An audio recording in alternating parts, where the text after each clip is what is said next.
नमस्कार दोस्तों, आपका स्वागत है मेरे चैनल नोवेल टेप पर। यहाँ आपको मिलेगा बेहतरीन फैंटेसी और एडवेंचर उपन्यासों का आनंद। मैं आपको आकर्षक कहानियाँ और रोमांचक किरदार प्रस्तुत करूंगा। मेरे वीडियो विशेष रूप से मनोरंजन और शिक्षा के लिए बनाए गए हैं। यह किसी भी व्यक्ति या संस्था को नुकसान पहुंचाने का उद्देश्य नहीं है। यदि आपको इस सामग्री को लेकर कोई समस्या हो तो कृपया संपर्क करें। मैं यहाँ नियमित रूप से नए उपन्यास और कहानियाँ अपलोड करता रहता हूँ। अगर आपको मेरी कहानियां पसंद आएं तो कृपया लाइक, शेयर और सब्सक्राइब जरूर करें। अपनी प्रतिक्रियाएं और सुझाव नीचे कमेंट में जरूर बताएं। वयस्क कहानियों के लिए मेरी टेलीग्राम ग्रुप से जुड़े, लिंक विवरण में है। धन्यवाद और जुड़े रहिए मेरे साथ नई कहानियों के लिए। 1000 वर्ष से अधिक पुरानी औषधीय सामग्रियां, यद्यपि स्वर्गीय स्तर की जन्मजात आध्यात्मिक ऊर्जा से तुलनीय नहीं हैं, फिर भी उनसे बहुत दूर नहीं हैं। यह वस्तु क्लाउड हिडन स्पिरिट संप्रदाय में भी अत्यंत दुर्लभ है। अन्यथा उन्होंने 12 राजवंशों के सभी संप्रदायों से इस आध्यात्मिक औषधि को खरीदने की विशेष कोशिश नहीं की होती। यांग फुशुओ ने आदरपूर्वक प्रणाम किया। उच्च संप्रदाय के दूत के उत्तर में जड़ी बूटियां इकट्ठा करते समय मुझे इसकी जानकारी मिली। मुझे जमीन के नीचे कुछ महसूस हुआ और मैं पिघले हुए लावा मिट्टी के टीले के गुप्त क्षेत्र में पहुंच गया, जहां असाधारण बुद्धि और उसी क्षेत्र के साधकों से भी बढ़कर अमर नियमों के साथ मैंने 2 चुनौतियों पर सफलतापूर्वक विजय प्राप्त की और गुप्त क्षेत्र के पुरस्कार प्राप्त किए। असाधारण ज्ञान शब्द सुनकर नीचे खड़े एल्डर युयांग निराशा में अपने दांत पीस रहे थे। आपकी तथाकथित बुद्धिमत्ता, क्या यह इतनी आसानी से आ गई? मैं 6 शिष्यों के साथ लावा में बड़ी मुश्किल से जीवित बच रहा था और आपने हमारे सिर के ऊपर से अपना रास्ता बना लिया। पुरस्कार लेने के बाद आप भाग गए, अपने संप्रदाय के भाइयों की भी परवाह नहीं की। क्या एक व्यक्ति को ऐसा करना चाहिए? अंत में एल्डर यू यांग चुनौती पूरी नहीं कर सके और उन्हें अपने शिष्यों के साथ गुप्त क्षेत्र से पीछे हटना पड़ा। चुनौती देने वालों के बिना पिघला हुआ लावा मिट्टी का टीला भी भूमिगत लावा परतों में पूरी तरह से गायब हो गया। इसका नया स्थान अज्ञात है। इस बात से अनजान की एल्डर यू यांग उसे शाप दे रहे थे। यांग फुशुओ ने ऊपरी संप्रदाय के दूत से लापरवाही से बात करना जारी रखा। उस क्षण गुप्त क्षेत्र के पुरस्कार मेरे सामने थे। यह इतनी तेजी से हुआ। तरह तरह की स्वर्गीय सामग्रियां और सांसारिक खजाने, उच्च स्तरीय खजाने की कलाकृतियां मैं गिनती भूल गया। लेकिन मेरी नजर इस 1000 साल पुराने अग्नि गैनोडर्मा पर तुरंत पड़ गई। उस पल कोई भी अन्य खजाना मेरी नजरों से ओझल हो गया और मुझे बस इतना याद आया कि उच्च संप्रदाय को इस सामग्री की जरूरत है। बाकी किसी चीज का कोई मतलब नहीं था। मैंने तुरंत अपना चयन कर लिया और अपने गुरु को आपको सूचित करने के लिए संप्रदाय में वापस चला गया। सुनने के बाद दूत ने संतोष से सिर हिलाया। आप में इतनी ईमानदारी होना दुर्लभ है। आपने अच्छा काम किया है। यांग फुशो ऊपरी संप्रदाय के लिए आग और पानी से गुजरने को तैयार है। दूत ने दान अग्नि संप्रदाय के संप्रदाय नेता फैन तियान की ओर रुख किया, जो उसके पास खड़े थे। संप्रदाय नेता फैन, आपके दान अग्नि संप्रदाय ने एक अच्छे शिष्य को प्रशिक्षित किया है। इन बुजुर्गों की तुलना में उनकी समझ अधिक है। सुनिश्चित करें कि आप भविष्य में उन्हें अच्छी तरह से प्रशिक्षित करें। हाँ हाँ, हम इस बच्चे के पालन पोषण पर ध्यान केंद्रित करेंगे। यांग फुशुओ, अब से 6 साल बाद अमरपथ प्रतियोगिता में मैं आपके प्रदर्शन की प्रतीक्षा कर रहा हूँ। दोनों बुजुर्गों ने एक दूसरे को देखा और उनके हाव भाव तुरंत बदल गए। अमरपथ प्रतियोगिता 12 राजवंशों के सभी संप्रदायों के लिए स्वर्ग तक पहुंचने की एक सीढ़ी हर 20 साल में आयोजित की जाती है। इसमें 12 राजवंशों के संप्रदायों के उत्कृष्ट क्यूई साधना शिष्य भाग लेते हैं और प्रतिभागियों की आयु 30 वर्ष से कम होनी चाहिए। जो शिष्य उच्च रैंकिंग प्राप्त करते हैं वे क्लाउड हिडन स्पिरिट संप्रदाय से पुरस्कार प्राप्त कर सकते हैं और उनके अपने संप्रदायों को भी क्लाउड हिडन स्पिरिट संप्रदाय से अमर साधना आपूर्ति प्राप्त होगी। शीर्षस्थ शिष्य क्लाउड हिडन स्पिरिट संप्रदाय के भी शिष्य बन सकते हैं। यह वास्तव में अमर दुनिया में एक महान अवसर था। प्रत्येक शिष्य जो कभी भी अच्छी रैंक पर रहा था, महान ऊंचाइयों तक पहुंच गया था। सच्चा अग्नि संप्रदाय और दान अग्नि संप्रदाय एक ही राजवंश के थे और भयंकर सूर्य राजवंश के 10 स्थानों पर उनका कब्जा था। हर साल इन स्थानों के लिए उनमें भयंकर युद्ध होता था। मूलतः सच्चा अग्नि संप्रदाय युद्ध में अधिक कुशल होने के कारण अधिक स्थान सुरक्षित कर लेता था। हालांकि पिछले कुछ दशकों में दान अग्नि संप्रदाय ने एक मैत्रीपूर्ण संप्रदाय भर्ती आदेश जारी किया, जिसमें क्यूई शोधन साधकों को दान अग्नि संप्रदाय में शामिल करने के लिए बड़ी मात्रा में अमृत और संसाधनों का निवेश किया गया, जिसके परिणामस्वरूप सच्चे अग्नि संप्रदाय पर प्रतिभाओं का भारी ह्रास हुआ, जिससे प्रतिभा में गिरावट आई और उनके शिष्यों में अंतराल आया। अधिकांश स्थानों पर दान अग्नि संप्रदाय ने कब्जा कर लिया। फिर भी दान अग्नि संप्रदाय के भीतर इन स्थानों के लिए प्रतिस्पर्धा बहुत भयंकर थी। सभी शीर्ष गुरु और बुजुर्ग चाहते थे कि उनके शिष्य वहां जाएं ताकि इस अमर अवसर का लाभ उठा सकें। भले ही उन्हें उच्च पद प्राप्त न हुआ हो, लेकिन क्लाउड हिडन स्पिरिट सेक्ट की एक बार की यात्रा से उनके ज्ञान और क्षितिज का विस्तार हो सकता था और वे उच्च सेक्ट से शुद्ध आध्यात्मिक ऊर्जा भी ग्रहण कर सकते थे। और इन शब्दों के साथ दूत ने सीधे यांग फुशुओ के लिए एक स्थान सुरक्षित कर दिया। न केवल ये बुजुर्ग ईर्ष्यालु थे, बल्कि दूर स्थित सच्चे अग्नि संप्रदाय के बुजुर्ग भी ईर्ष्या से हरे हो गए। चूंकि मिशन अब पूरा हो गया है, इसलिए यह इनाम आपको दिया जा रहा है। दूत ने अपने हाथों से एक कांस्य रंग की अंगूठी निकाली। The flame soul furnace ring, यह एक खजाने वाली अंगूठी है जिसमें एक छोटा सा दिव्य क्षेत्र समाहित है। इसके अंदर एक अग्निशिरा है जिसका उपयोग अंगूठी के भीतर अमृत और जादुई कलाकृतियों को परिष्कृत करने के लिए किया जा सकता है। इसमें डाली गई किसी भी वस्तु में अग्नि आध्यात्मिक शक्ति जोड़ी जाएगी जिससे उसका स्तर उन्नत होगा। यह आपके दान अग्नि संप्रदाय की साधना तकनीकों के लिए बिल्कुल उपयुक्त होनी चाहिए। धन्यवाद। दूत यान फुशुओ के होंठ अंगूठी प्राप्त करते समय थोड़े मुड़ गए। यह उसकी पसंद के अनुरूप लग रहा था। अगर मैं अपनी पायलटिंग फाट फ्लाइंग पिल को अंदर रख दूं तो मुझे आश्चर्य है कि क्या यह अधिक व्यावहारिक हो जाएगा। चूंकि डैन फायर सेक्ट ने हमारे क्लाउड हिडन स्पिरिट सेक्ट द्वारा सौंपा गया मिशन पूरा कर लिया है, इसलिए आपके सेक्ट को 100 अंक प्राप्त होंगे। फैन तियान खुशी से मुस्कुराया। आपके प्रयासों के लिए धन्यवाद दूत, यह कहकर दूत चला गया। यांग फुशुओ अंगूठी के साथ खेल रहा था, उसे नीचे रखने में असमर्थ था। आसपास के बुजुर्ग ईर्ष्या भरी निगाहों से देख रहे थे, क्योंकि फाउंडेशन स्थापना मंच के बुजुर्गों के लिए भी एक खजाना अभी भी एक दुर्लभ और प्रतिष्ठित वस्तु थी। यहाँ तक कि दान अग्नि संप्रदाय के स्वर्णकोर चरण संप्रदाय के नेता भी खजाने को परिष्कृत नहीं कर सकते थे, क्योंकि यह उच्चस्तरीय कौशल ऊपरी संप्रदाय में कलाकृतियों को परिष्कृत करने की महान शक्तियों के लिए आरक्षित था। ली जुयान ने आज अपने शिष्य का प्रदर्शन देखा और उन्हें बिल्कुल भी आश्चर्य नहीं हुआ। अगर यह फुशुओ होता तो यह सामान्य होता। वह अपने शिष्य के स्वभाव को अच्छी तरह से जानता था और उसे बादल छिपी आत्मा संप्रदाय के बारे में कुछ भी पता नहीं था। वह तो बस इनाम चाहता था। जहां तक उन दिव्य खजानों और उच्च श्रेणी की जादुई कलाकृतियों का प्रश्न है, केवल सुनना ही पर्याप्त था। यदि ऐसा कुछ होता भी तो यांग फुशुओ निश्चित रूप से सहस्राब्दी पुराने अग्नि गनोडर्मा को सामने नहीं लाता। दान अग्नि संप्रदाय के नेता फैन तियान ने यांग फुशुओ को देखा और हंस पड़े। वह संप्रदाय अंक चाहता था। यद्यपि शिष्य ने अपने भाषण में कुछ अतिशयोक्ति की थी, इससे दूत स्पष्ट रूप से प्रसन्न हुआ। वह आशाजनक सामग्री थी। शुयांग, तुमने अपने शिष्य को बहुत अच्छी शिक्षा दी है। उसे हमारे खजाने में ले जाओ और इनाम के तौर पर कोई वस्तु ले आओ। क्या आप संप्रदाय के नेता को धन्यवाद नहीं देंगे? यांग फुशुओ, जो एक खजाने की अंगूठी से खेल रहा था, होश में आया। धन्यवाद संप्रदाय प्रमुख, लेकिन फुशुओ आपसे एक छोटी सी मदद मांगना चाहता है। आगे बढ़ो। फैन तियान आज अच्छे मूड में था, खासकर यह सोचकर कि कैसे ट्रू फायर सेक्ट का बूढ़ा आदमी गुस्से से उछल रहा था। उसके मुंह के कोने मदद नहीं कर सके, लेकिन मुड़ गए। चूंकि मैंने हमारे संप्रदाय को सम्मान दिलाया है, क्या मैं 2 चीजें चुन सकता हूं? अरे बदमाश, अपनी किस्मत आजमा रहे हो क्या? तुम्हें पता है कि हमारे दान अग्नि संप्रदाय के खजाने में कितने दुर्लभ खजाने हैं? तुम्हें 2 चाहिए। फिर तुम्हें एक और बादल छिपे हुए आत्मा संप्रदाय का मिशन पूरा करना होगा। उफ, यांग फुशुओ के चेहरे पर एक असहाय भाव था, क्योंकि उसने व्यर्थ में इतनी बातें की थीं। अगर उन्हें पता होता तो वह अपने प्रदर्शन में इतनी मेहनत नहीं करते। हालांकि फैन तियान ने अपने शब्दों को लंबा खींचते हुए कहा, चूंकि आज मेरा मूड काफी अच्छा है, इसलिए मैं आपको 2 तृतीय श्रेणी के अमृत उपहार में दूंगा जिन्हें मैंने परिष्कृत किया है। हुश, यांग फुशुओ के हाथों में 2 अमृत गिर गए। अग्नि मेघ आत्मा एपर्चर गोली विशेषता अग्नि तीसरी श्रेणी का अमृत, इसे लेने से अस्थायी रूप से 30 वर्षों की आध्यात्मिक शक्ति प्राप्त हो सकती है। अग्नि तत्व अमृत विस्फोटकता से संबंधित हैं। मुझे उम्मीद नहीं थी कि इतनी भागदौड़ के बाद भी यह अमृत होगा। यांग गेनशुओ ने यांग फुशुओ की ओर से कथानक के विकास को देखा और जानबूझकर मुस्कुराया। अंत में बच्चे ने फिर भी लाभ कमाया।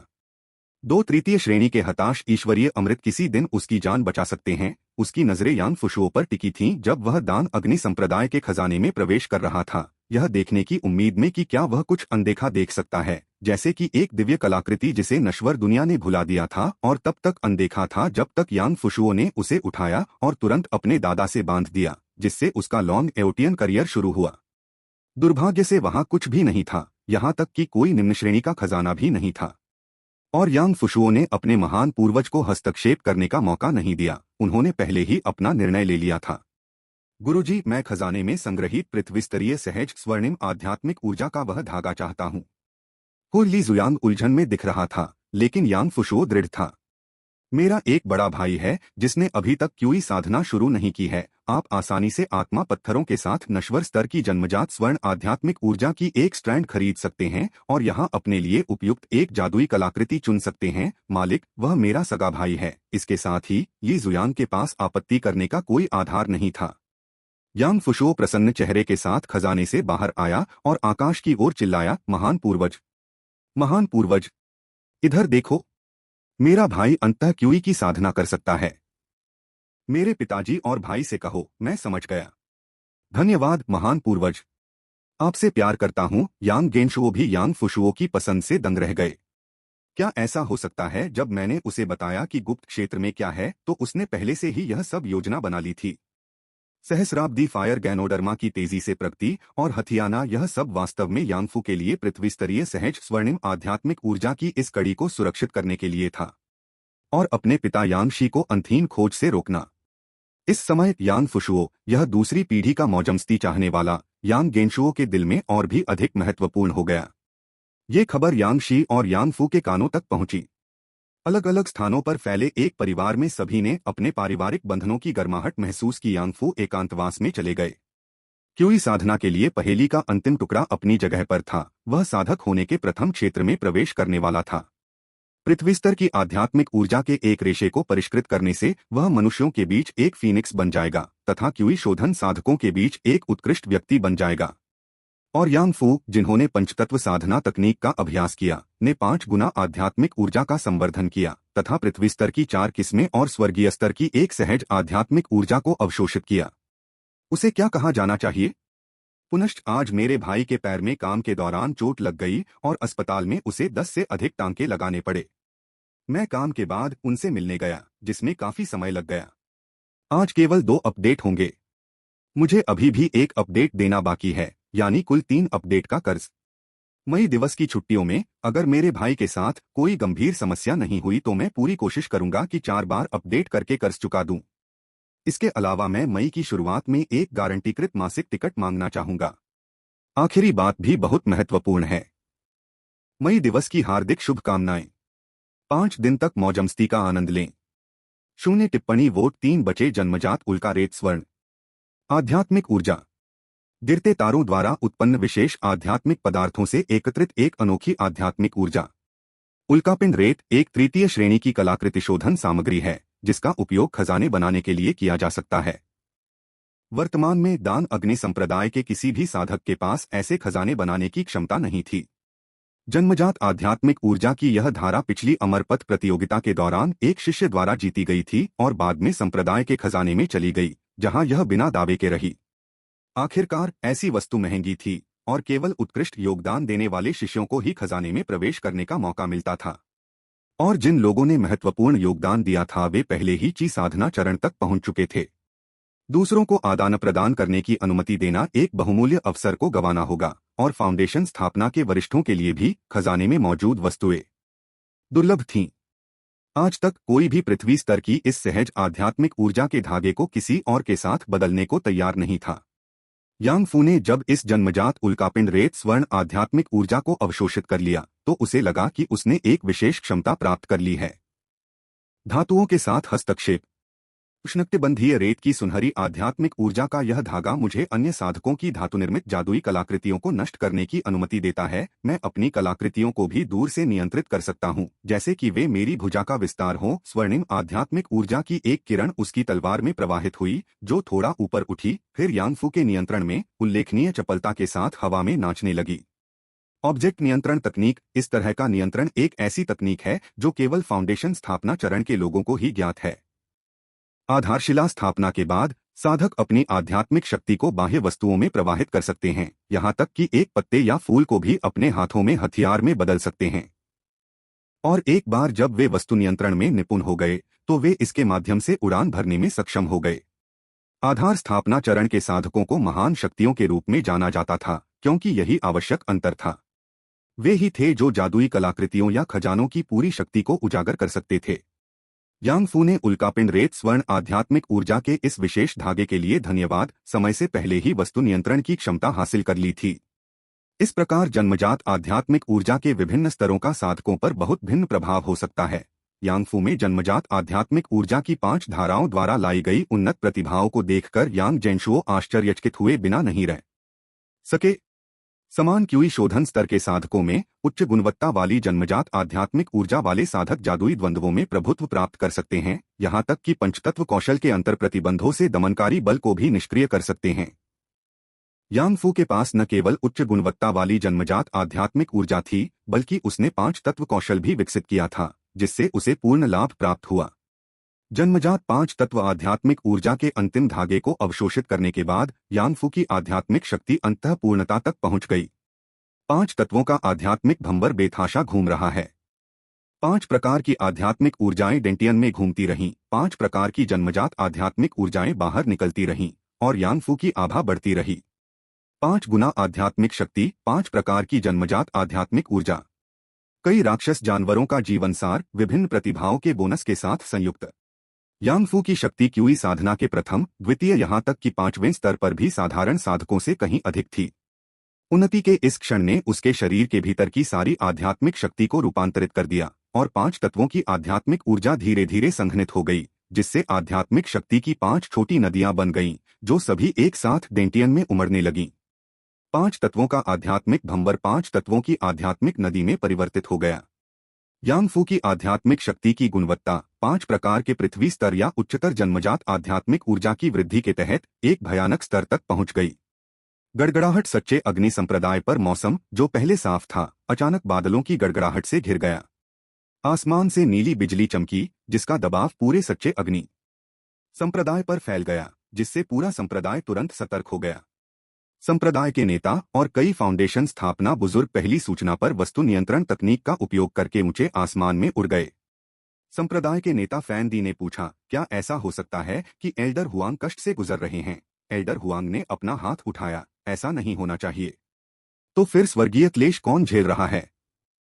क्या हमारे संप्रदाय में कोई और साधक है जो आधार स्थापना पूर्णता पर है? फैन दी कुछ उलझन में थी। मैंने किसी महान साधक को स्वर्गीय क्लेश का सामना करने की तैयारी करते नहीं सुना। अन्य सभी बुजुर्ग भ्रमित थे। स्वर्गीय क्लेश एक अलौकिक घटना है जिसका सामना केवल फाउंडेशन स्थापना साधकों को गोल्डन कोर चरण की ओर अपने उत्थान के दौरान करना पड़ता है। केवल स्वर्गीय क्लेश को बिना मरे पार करके ही वे स्वर्णिम कोर को संघनित कर सकते थे तथा एक श्रद्धेय पूर्वज बन सकते थे।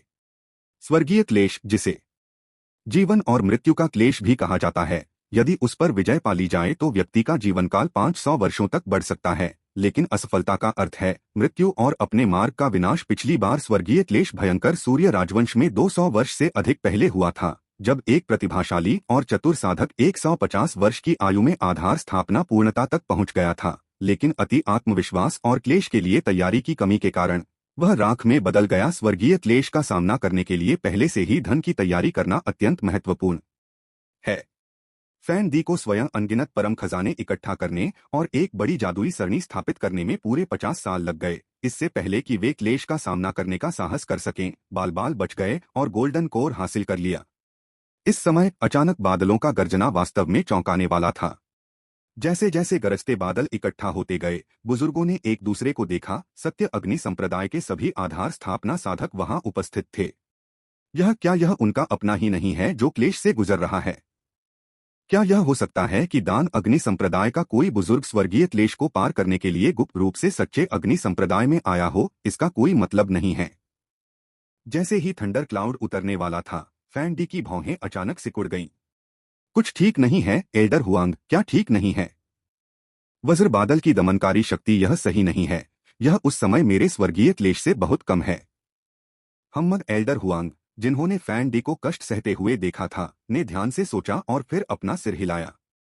वाकई यह संप्रदाय प्रमुख के उस समय के कष्टों से कहीं कमजोर है। इस कष्ट से मुझे कोई खतरा नहीं है। अगर भविष्य में मेरा कष्ट इसी पैमाने का होता तो मैं आसानी से गोल्डन कोर हासिल कर सकता था। ऐसा क्यों है? क्या ऐसा हो सकता है कि स्वर्गीय क्लेश लोगों के बीच भेदभाव करता है? दूसरे प्राचीन उलझन में पड़ गए। हालांकि फैन डी ने एक अफवाह को याद किया। मैंने एक बार क्लाउड हिडन स्पिरिट सेक्ट में कुछ कक्षाओं का ऑडिट किया था और मैंने सुना था कि स्वर्ग को चुनौती देने वाली प्रतिभा वाले एक प्रकार के साधक होते हैं जो एक ऐसे महान मार्ग का अनुसरण करने के बाद जिस पर अन्य नहीं चल सकते अपने क्षेत्र की परवाह किए बिना क्यूई शोधन से फाउंडेशन स्थापना तक आगे बढ़ने पर भी थंडर क्लेश को भड़का देंगे। क्या ऐसा हो सकता है कि हमारे सच्चे अग्नि संप्रदाय ने भी एक अद्वितीय प्रतिभाशाली प्रतिभा का निर्माण किया हो? हॉल मास्टर मिंग, आप आंतरिक और बाहरी शिष्यों से सबसे अधिक परिचित हैं। क्या आप जानते हैं कि वह कौन हो सकता है? आह, एक अद्वितीय प्रतिभा? मैंने तो पहले कभी नहीं देखी। संप्रदाय हर साल कमजोर प्रतिभा वाले साधकों से भरा होता है। मुझे उनके आत्मिक पत्थरों की सब्सिडी देने के लिए अपनी जेब भी ढीली करनी पड़ती है, मेंगसान ने अपने दिल में बड़बड़ाया। जब संप्रदाय के नेता और सच्चे अग्नि संप्रदाय के बुजुर्ग आपस में चर्चा कर रहे थे तभी भयंकर गड़गड़ाहट शुरू हो गई। बंद खेती गुफा पर सीधे प्रहार। धमाका। यांगफू की आंखें खुल गईं जब उसने आकाश में हाथ जितनी मोटी नीली बिजली को देखा। पंच तत्व आध्यात्मिक नदी, रूपांतरण करो। उसके हाथ में आध्यात्मिक शक्ति की 5 घूमती हुई नदियां थंडर स्ट्राइक से मिलने के लिए उठीं। बूम। थंडर स्ट्राइक ने छोटी नदियों को तोड़ दिया और फिर गुफा के भीतर बिखरे हुए थंडर लाइट में बदल गया। चटक और पॉप। बिखरी हुई थंडर आध्यात्मिक शक्ति हर दिशा से यांगफू की त्वचा में घुस गई। आह, उसका पूरा शरीर शुद्ध वज्र आध्यात्मिक शक्ति से धुल गया। उसकी शिरोबिंदु और डेंटियन का विस्तार हो गया तथा बिखरी हुई आध्यात्मिक शक्ति नदियां धीरे धीरे पुनर्जीवित हो गईं। स्वर्गीय क्लेश मेरे शरीर को बढ़ा रहा है। यांगफू को महसूस हो रहा था कि वह परिवर्तन के दौर से गुजर रहा है, लेकिन स्वर्गीय विपत्ति की शक्ति इतनी अधिक थी कि एक प्रहार से ही उसकी आध्यात्मिक शक्ति काफी हद तक समाप्त हो गई थी। आत्मा को पुनर्जीवित करने वाली गोली। आग की गोली इकट्ठा करना। हड्डियों को मजबूत करने और मांसपेशियों के निर्माण की गोली। स्वास्थ्य लाभ के लिए 3 अमृत निगले गए और उनकी आध्यात्मिक शक्ति और शरीर तेजी से स्वस्थ हो गए। उसी समय यांगफू के गले में पृथ्वी सार पत्थर में संग्रहित पृथ्वी आध्यात्मिक शक्ति की एक बड़ी मात्रा उसके शरीर में वापस प्रवाहित हुई, जिससे खोई हुई आध्यात्मिक शक्ति पुनः प्राप्त हो गई। यांगफुशो द्वारा तैयार की गई गैदरिंग फायर पिल ने न केवल अग्नि आध्यात्मिक ऊर्जा की पूर्ति की, बल्कि वायु और पृथ्वी शिराओं की अग्नि आध्यात्मिक ऊर्जा को भी अवशोषित कर लिया, जिसके परिणामस्वरूप और भी अधिक विस्फोटक प्रभाव उत्पन्न हुआ। Whoosh whoosh whoosh whoosh. Yangfu ने प्रथम और द्वितीय श्रेणी के अनेक रक्षा ताबीजों को अपने शरीर पर लगाया। चमकता हुआ आग बोतल। यांगफू ने अपना सबसे शक्तिशाली जादुई खजाना बुलाया, क्योंकि उसने महसूस किया स्वर्गीय क्लेश की दूसरी लहर पहली से अधिक शक्तिशाली थी। सच्चे अग्नि संप्रदाय के बुजुर्गों ने पहले थंडर स्ट्राइक के प्रक्षेप पथ के माध्यम से स्थिति का पता लगा लिया था। यह व्यक्ति हमारे संप्रदाय की बंद साधना गुफा में है। स्वर्गीय विपत्ति ने उनकी आध्यात्मिक समझ को ढक लिया है। मुझे गुफा साफ दिखाई नहीं दे रही। जाकर देखो इस समय गुफा में कौन साधना कर रहा है। स्वर्गीय क्लेश की शक्ति बढ़ गई है। संप्रदाय प्रमुख, क्या हमें मदद के लिए हस्तक्षेप करना चाहिए? अगर यह प्रतिभाशाली शिष्य क्लेश के दौरान गिर गया तो फैन दी ने हाथ बढ़ाकर मेंगसान के शब्दों को चुप करा दिया। स्वर्गीय कष्ट अकेले ही सहना पड़ता है। अगर दूसरे लोग सहायता करेंगे तो वे कर्म को आकर्षित करेंगे और भी बड़े कष्ट को आमंत्रित करेंगे और फिर दोनों एक साथ नष्ट हो जाएंगे। इस कष्ट पर विजय पाना पूरी तरह से व्यक्ति के अपने संचय पर निर्भर करता है। आशा करते हैं कि हमारे संप्रदाय के इस रहस्यमय शिष्य का आधार पर्याप्त गहरा हो। धमाका। स्वर्गीय गड़गड़ाहट का दूसरा झटका गिरा, जो पहले आए क्लेश से दोगुना शक्तिशाली था। 0 वोट 3 बचे। जीवन अग्नि। यांगफू ने अपनी सभी 5 तत्वों की आध्यात्मिक शक्ति को अग्नि आध्यात्मिक शक्ति में परिवर्तित कर दिया और स्वर्गीय स्तर की आध्यात्मिक अग्नि के साथ उसने चमकदार अग्नि बोतल को चलाया, एक खजाना जिसने गहरे बैंगनी रंग की लपटों की लहरें छोड़ी जो आकाश में गड़गड़ाहट के साथ मिल गईं। उनकी जीवन अग्नि की गुणवत्ता स्पष्ट रूप से एक स्तर अधिक थी और उनकी अग्नि कौशल की शक्ति बहुत अधिक थी। चमकदार अग्नि बोतल से प्रवर्धित होकर जीवन अग्नि स्वर्गीय गड़गड़ाहट के बीच फैल गई। आकाश में प्रतिबंधात्मक जाल की परतें दिखाई दीं। यह खजाना अंतरिक्ष के भीतर आध्यात्मिक ऊर्जा को बंद कर सकता है। धमाका। जहां स्वर्गीय गड़गड़ाहट और जीवन अग्नि एक दूसरे को काटते थे, वहां वे प्रकाश की चकाचौंध धाराओं में फूट पड़ते थे और चमकदार अग्नि बोतल के प्रतिबंधात्मक जाल ने गड़गड़ाहट की अधिकांश शक्ति को दबा दिया था। क्रैक। जीवन अग्नि और चमकीला प्रतिबंध बिजली से छेदित हो गए और सीधे यांगफू पर प्रहार किया। Crack crack crack crack crack. उसके शरीर पर लगे दर्जनों रक्षा ताबीज फूट पड़े। उछाल। यांगफू ने मुंह में ताजा खून उगल दिया और जैसे ही उसका शरीर बिजली की रोशनी में लिपटा वह जमीन पर गिर पड़ा। उसका शरीर लगातार ऐंठ रहा था। रुको रुको। यद्यपि यांगफू की शारीरिक स्थिति खराब थी, सौभाग्य से उसके उपायों ने स्वर्गीय गड़गड़ाहट की दूसरी लहर की अधिकांश शक्ति को बाहर ही रोक दिया था। केवल एक छोटा सा ही उसके शरीर में प्रवेश कर पाया था। दूसरी आकाशीय गड़गड़ाहट के समाप्त होने के बाद वह गड़गड़ाहट की रोशनी में परिवर्तित हो गई, जो पूरी गुफा में फैल गई और लगातार यांगफू की ओर बहने लगी। उसका भौतिक शरीर बिजली की रोशनी से मजबूत हो गया और उसका डेंटियन एक बार फिर बलपूर्वक फैल गया। तभी आसमान में गरजते बादल फिर से घिरने लगे। पिछले दो की तुलना में अधिक बड़ी आकाशीय गड़गड़ाहट उत्पन्न हो रही थी। ये दो आकाशीय गड़गड़ाहटें आ रही हैं, एक आधार स्थापना साधक भी बुरी तरह घायल हो जाएगा, है ना? लेकिन क्या वह तीसरी गड़गड़ाहट का सामना कर पाएगा? संप्रदाय के नेता के अनुसार यह व्यक्ति आधार स्थापना से स्वर्णमूल तक की उन्नति के शिष्य द्वारा फाउंडेशन स्थापना काल में पदोन्नति के कारण ही यह स्वर्गीय क्लेश आया था। मुझे आश्चर्य है कि यह कौन सा वरिष्ठ भाई या बहन है, उन्होंने इसे इतनी अच्छी तरह से छिपाया है। क्या ऐसा हो सकता है कि हमारा सच्चा अग्नि संप्रदाय भी कोई विलक्षण प्रतिभा उत्पन्न करे? ऐसी अफवाहें हैं कि 20 वर्ष पहले दानाई राजवंश में एक 20 वर्षीय आधार स्थापना साधक था जिसके पास एक दिव्य आत्मा मूल था और वह एक वज्र साधक था। मुझे आश्चर्य है कि क्या उसने इस स्वर्गीय वज्र का अनुभव किया था। उसके पास प्राकृतिक थंडर स्पिरिट रूट है। स्वर्गीय गड़गड़ाहट उसके लिए परिवार की तरह है। वह निश्चित रूप से डर नहीं पाएगी। यह अफसोस की बात है, 6 साल बाद अमरपथ प्रतियोगिता होगी। यह बहुत अच्छा होता अगर यह वरिष्ठ भाई या बहन इसमें भाग ले पाते और आगे बढ़ पाते, हमारे सच्चे अग्नि संप्रदाय के सम्मान के लिए लड़ते और चैंपियनशिप जीतते।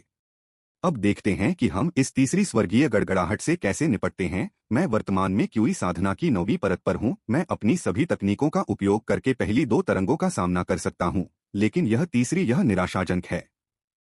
जो व्यक्ति इस कष्ट से गुजर रहा है वह हमसे अधिक शक्तिशाली होगा। क्यूई साधना की महान पूर्णता पर भी होगा, लेकिन बहुत अधिक शक्तिशाली होगा। मुझे आशा है कि वह इसे कर सकेगा। वैसे किस व्यक्ति को पदोन्नत किया जा रहा है? मैं आंतरिक संप्रदाय के सभी वरिष्ठ भाई बहनों को जो ची साधना की महान सिद्धि पर हैं, यही क्यों देख रहा हूँ। आंतरिक पंथ के शिष्य मार्ग देखते हैं, बाह्य पंथ के शिष्य उत्साह देखते हैं। भ्रूण श्वास अवस्था में बाह्य शिष्यों का एक समूह दूर से सूरजमुखी के बीच चबा रहा था तथा स्वर्गीय क्लेश का आनंद ले रहा था। वहाँ एक अनूठा सौंदर्य है। स्वर्गीय गड़गड़ाहट मुझे मेरे जीवन काल में कभी नहीं मार पाएगी। क्या आप इतने आश्वस्त हैं, वरिष्ठ भाई? हंसते हंसते वह मर गया। वह 30 वर्ष का है और अभी भी क्यूई साधना तक नहीं पहुंच पाया है। वह स्वर्गीय गड़गड़ाहट को भी आकर्षित नहीं कर सकता है। छाप पत्थर कहाँ है? जल्दी जल्दी जल्दी इस खूबसूरत पल को कैद कर लो। मैं इसे भविष्य में अपने वंशजों को सौंप दूंगा और उन्हें यह झांसा दूंगा कि यह कष्ट मैं ही झेल रहा हूँ। इस बीच शेन याओ, जिसने एक उत्कृष्ट दृष्टिकोण प्राप्त कर लिया था, पहले से ही आकाश में गरजने वाले बादलों की लगातार बढ़ती तीसरी परत पर एक छाप पत्थर का निशाना साध रहा था। मैं इसे लगातार इकट्ठा करता रहा हूँ। एक बार जब स्वर्गीय क्लेश समाप्त हो जाएगा तो दान अग्नि संप्रदाय को बेचे जाने वाले रिकॉर्ड किए गए छाप पत्थर से मुझे निश्चित रूप से भारी मात्रा में आत्मा पत्थर मिलेंगे। मेरे पास जन्मजात आध्यात्मिक ऊर्जा खरीदने के लिए पर्याप्त बचत हो जाएगी। स्वर्ग कष्ट से गुजर रहे वरिष्ठ भाई या बहन को आशीर्वाद दे कि वह आसानी से गुजर जाए। अन्य सभी शिष्यों ने अंगूठा ऊपर उठाया। सिस्टर शेन का हृदय सचमुच बहुत दयालु है। अब भी वह अपने साथी शिष्यों के लिए प्रार्थना करना नहीं भूलती। शेन याओ ने सिर हिलाया। इस तरह जब वह बाहर आएगा तो मैं उसके विचार भी जान सकूंगा और इम्प्रिंट स्टोन और भी बेहतर बिकेगा। बाहरी शिष्य इस समय सच्चे अग्नि संप्रदाय में हर कोई उस व्यक्ति के लिए पसीना बहा रहा था जो कष्ट से गुजर रहा था।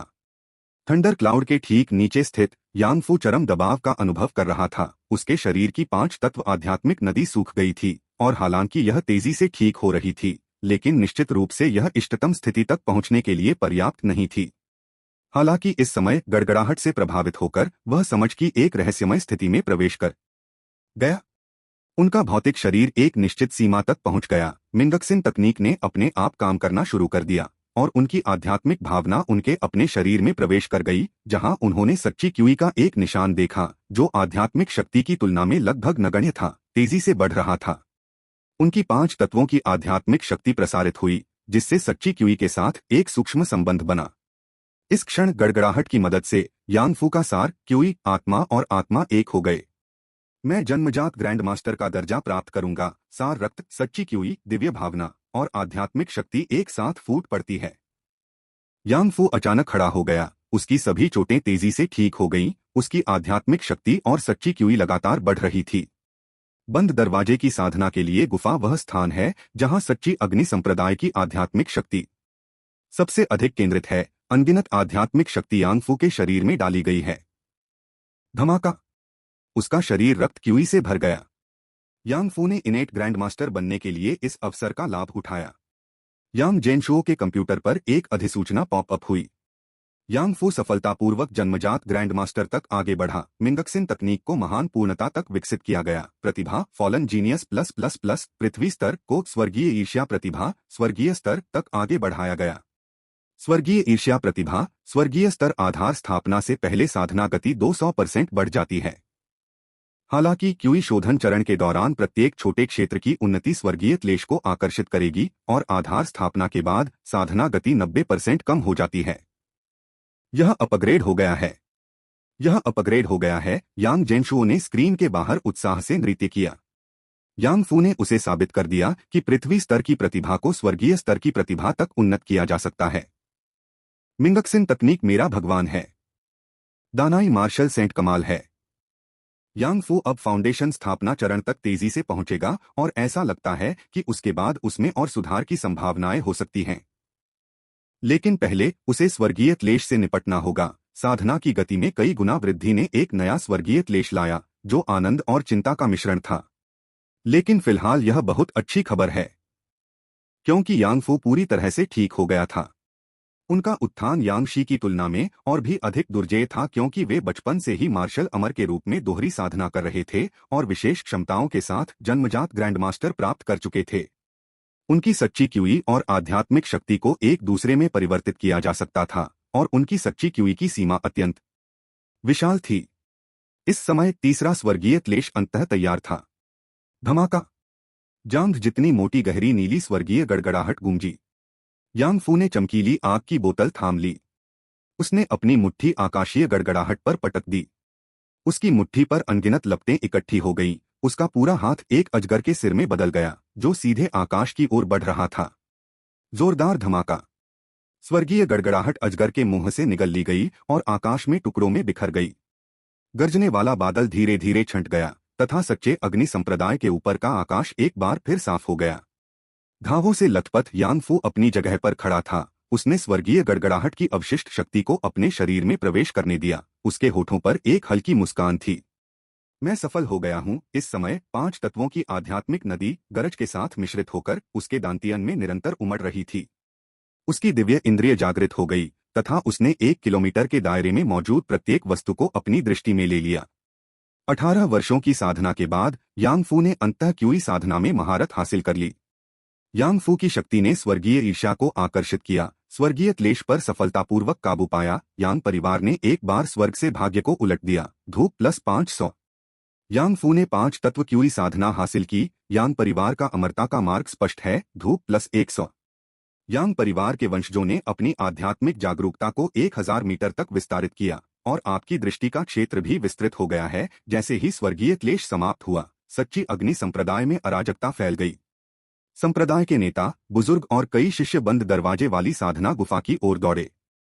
0 टिप्पणी वोट 3 बचे। यह दिन भयंकर सूर्य राजवंश के इतिहास की किताबों में दर्ज होने वाला दिन था। एक सच्चे अग्नि संप्रदाय के शिष्य जो गुमनाम रहना चाहते थे ने फाउंडेशन स्थापना चरण के नीचे एक साधना के साथ स्वर्गीय वज्र को आकर्षित किया और सफलतापूर्वक क्लेश को पार कर लिया। यह खबर भयंकर सूर्य राजवंश के पूरे कृषक समुदाय में फैल गई। हर कोई इस रहस्यमय साधक के कार्यों पर चर्चा कर रहा था और इस बारे में अनथीन अटकलें लगा रहा था कि यह व्यक्ति कौन हो सकता है। भयंकर सूर्य की अद्वितीय प्रतिभा के क्लेश छाप पत्थर, सर्वोत्तम दृश्य कोण, अत्यंत उच्च स्पष्टता आपको स्वर्गीय क्लेश की शक्ति के अनुभव में डूबने देती है। केवल 10 स्पिरिट स्टोन। आप मूर्ख नहीं बनेंगे या खरीदने पर पछताएंगे नहीं। आप एक बोध प्राप्ति का अवसर खरीद रहे हैं। दान अग्नि संप्रदाय के बाजार में शेन याओ अपने सामने नवनिर्मित छाप पत्थरों से भरा एक बड़ा थैला रखकर पुकार रही थी, जिससे कई दान अग्नि संप्रदाय के शिष्यों का ध्यान उसकी ओर आकर्षित हो रहा था। क्या वह व्यक्ति जिसने कष्ट सहा है तुम्हारे सच्चे अग्नि संप्रदाय से नहीं है? वह कौन है? बहन, क्या तुम कुछ बता सकती हो? शेन याओ ने अपनी आंखें घुमाई। अगर मुझे पता होता तो मैं अब तक इस वरिष्ठ भाई या बहन की तलाश कर रही होती, लेकिन इस वरिष्ठ भाई का जादू काफी भयंकर है। शायद आप जादू के आधार पर अनुमान लगा सकते हैं कि यह कौन है। बड़े भाई, जल्दी से एक खरीद लो। अगर हम यह पता लगा सकें कि वह कौन है, तो शायद हम पहले से ही एक अच्छा संबंध बना सकें, और अमरपथ पर महान संभावनाएं हमारी प्रतीक्षा कर रही हैं। शेन याओ के शब्दों ने दान अग्नि संप्रदाय के कई शिष्यों को प्रभावित किया। 10 आत्मिक रत्नों के लिए एक कष्टसाध्य कार्य करना सचमुच एक सौदा था, और कौन जाने, शायद कोई उस व्यक्ति को पहचान भी ले। अमरपथ की उपलब्धियों में किसी का अनुसरण करना एक ऐसा महान अवसर था जिसके बारे में सपने में भी नहीं सोचा जा सकता था। इसके अलावा छाप पत्थर बेचने वाली महिला कल्टीवेटर के नैनंश बहुत सुंदर थे। आंखें सुबह के तारों की तरह चमकदार थीं, अद्वितीय सुंदरता थी जिससे कोई भी अनायास ही उसकी ओर आकर्षित हो जाता था। मैं एक खरीदूंगा। मैं भी। मुझे 3 दे दो, मैं उन्हें छोटे भाइयों के साथ बांट लूंगा। हम। मुझे एक लाओ। मैं यांग फुशुओ को दिखाना चाहता हूँ कि असली जीनियस क्या होता है, सिर्फ इसलिए कि उसे कीमिया के कुछ गुर पता हैं। वो ऐसे घूमता है जैसे वो इस जगह का मालिक हो। एक सच्चे जीनियस के सामने वो उनके जूते उठाने के भी लायक नहीं है। हुआंग शेंग के दाव हृदय को यांग फुशुओ ने कई बार कुचला था, और वह पूरी तरह से अंधकारमय हो गया था। उसने यांग फुशुओ के दाव हृदय को भी चकनाचूर करने की योजना बनाई ताकि वह उसकी छाया में रह सके। यांग फुशुओ के चेहरे पर सदमे, सांस लेने में कठिनाई और अत्यधिक भय से चिल्लाने के बारे में सोचकर ही हुआंग शेंग को अपने दिल की गहराइयों से संतुष्टि की एक रोमांचक भावना महसूस हुई। बेशक उसके स्वामी यू यांग भी पीछे नहीं हटे और गुप्त क्षेत्र से लौटने के बाद यांग फुशुओ से गंभीर रूप से बदला लिया। यहाँ तक कि उसने पूरे मेडिसिन गार्डन पीक पर भी कहर बरपा दिया। यू यांग ने द्वितीय श्रेणी के महान आत्मा वर्षा तावीजों का एक बड़ा बैच खरीदा और मेडिसिन गार्डन पीक पर सभी अग्निप्रेमी जड़ी बूटियों को पानी पिलाया। वे सब सूख गए। ली जुयांग को इसके बारे में सोचते ही सिरदर्द होने लगा। इम्प्रिंट स्टोन्स का एक बड़ा बैच बेचने के बाद शेन याओ मुस्कुरा रही थी और अपने बगल में बैठे यांग फू को सहला रही थी। अरे, कैसा रहेगा? अपनी बहन के साथ घुलने मिलने से फायदा होता है ना? स्पिरिट स्टोन्स कमाने की बात करें तो मैं एक पेशेवर हूं, यांग फू ने मुस्कुराते हुए कहा। वास्तव में बड़ी बहन से सीखने के लिए हमेशा कुछ न कुछ होता है। आप अपनी बहन के साथ अच्छा काम करते हैं, और अगर हम बहुत कुछ कमाते हैं तो आप जिस सहज अग्नि आध्यात्मिक ऊर्जा की ओर बढ़ रहे हैं, मैं आपके लिए इसे कवर करूंगा। शेन याओ ने यांग फू को थपथपाया। ऐसा लग रहा था जैसे वह उसका साथ दे रही हो। बहन बहुत उदार है।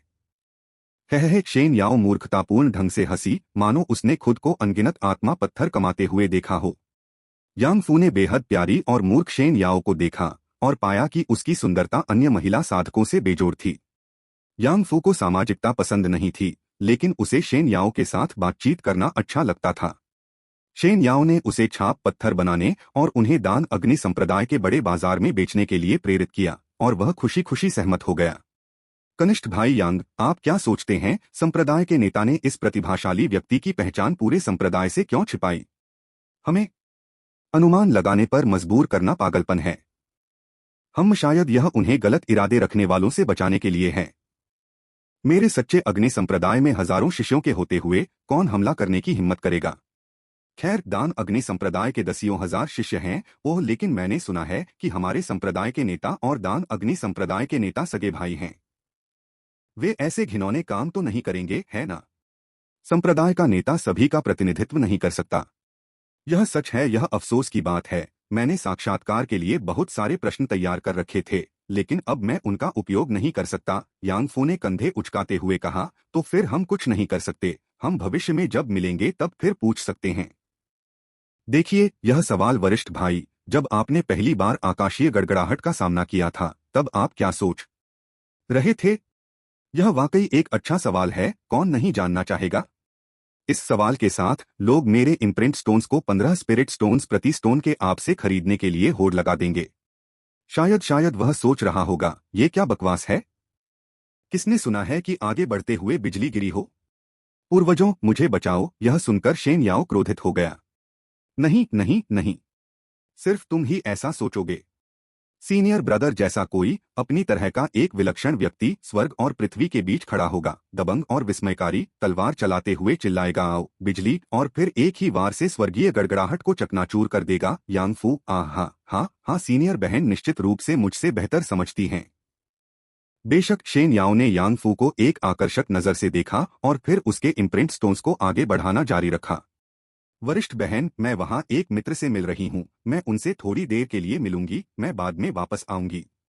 चलो चलो, ओह, ये लो, ये 2 स्पिरिट स्टोन्स ले लो। मैंने सुना है कि दान अग्नि संप्रदाय की आध्यात्मिक मदिरा बहुत ही असाधारण होती है, जाओ और 2 प्याले खरीदो। ठीक है, यानफू ने 2 आत्मा पत्थर लिए और उस ओर चला गया जहां यानफुशुओ उसे हाथ हिला रहा था। मुलाकात के बाद यानफुशुओ ने उन्हें गले लगा लिया। हाँ हाँ हाँ, मेरा भाई कमाल का है।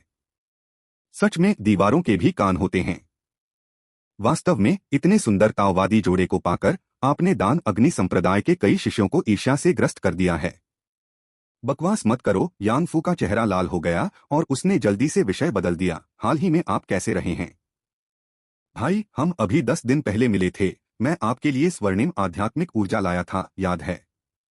ओह, तो क्या ये 10 दिन आपके लिए अच्छे रहे? बस बस, अब मैं तुम दोनों के बारे में और बात नहीं करूंगी। देखो तुम कितने घबरा रहे हो। क्या तुमने इस बार मेरे द्वारा दिया गया अमृत इस्तेमाल किया? अग्निमेघ आत्मा एपर्चर गोली, इसे लेने के बाद व्यक्ति अस्थायी रूप से 30 वर्षों की आध्यात्मिक शक्ति प्राप्त कर सकता है। यांगफुशुओ ने 2 प्राप्त किए और जब वह स्वर्ण आध्यात्मिक ऊर्जा यांगफू के पास लाया तो उसने उसे एक दे दिया। दोनों भाइयों को एक दिव्य गोली की आवश्यकता थी जो उनकी जान बचा सके। यांगफुशुओ की नज़र में उसके बड़े भाई ने भयंकर स्वर्गीय क्लेश से सुरक्षित निकलने के लिए इस दिव्य गोली का उपयोग किया होगा। मुझे लगभग इसका उपयोग करना ही था। तुमने इसका इस्तेमाल नहीं किया। अच्छा अच्छा अच्छा, अब से फाउंडेशन एस्टेब्लिशमेंट स्टेज तक पहुंचने से पहले हम जादू में प्रतिस्पर्धा नहीं करेंगे। यांगफुशुओ निश्चित रूप से अपने बड़े भाई की असली ताकत को जानता था। वह तो बस गर्व से शेखी बघारने के लिए इंतजार कर रहा था कि कब वह अपने भाई से पहले फाउंडेशन स्थापना चरण तक पहुंच गया, जिसका श्रेय उसकी तेज साधना गति को जाता है।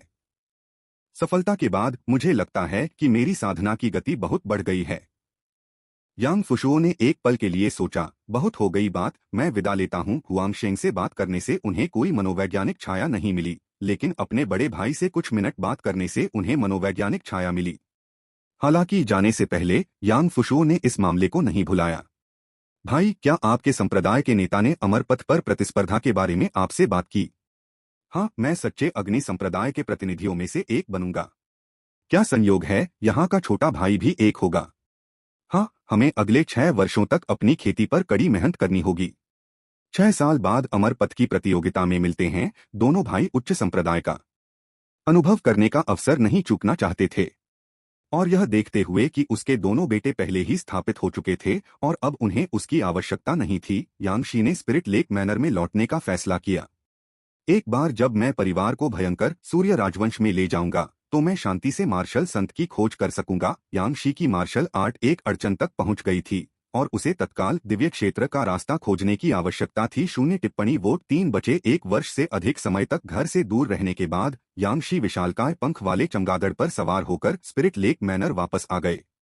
पति, भाई, बड़े भाई, पापा, पिता, परिवार के लोग उसका स्वागत करने के लिए बाहर आए, यहाँ तक कि यांग फुजियान, जो सबसे अधिक चुप और मितभाषी था, वह भी अपने उत्साह को रोक नहीं सका और यांग फुकिंग के आगे दौड़ा। 1 साल बीत चुका था।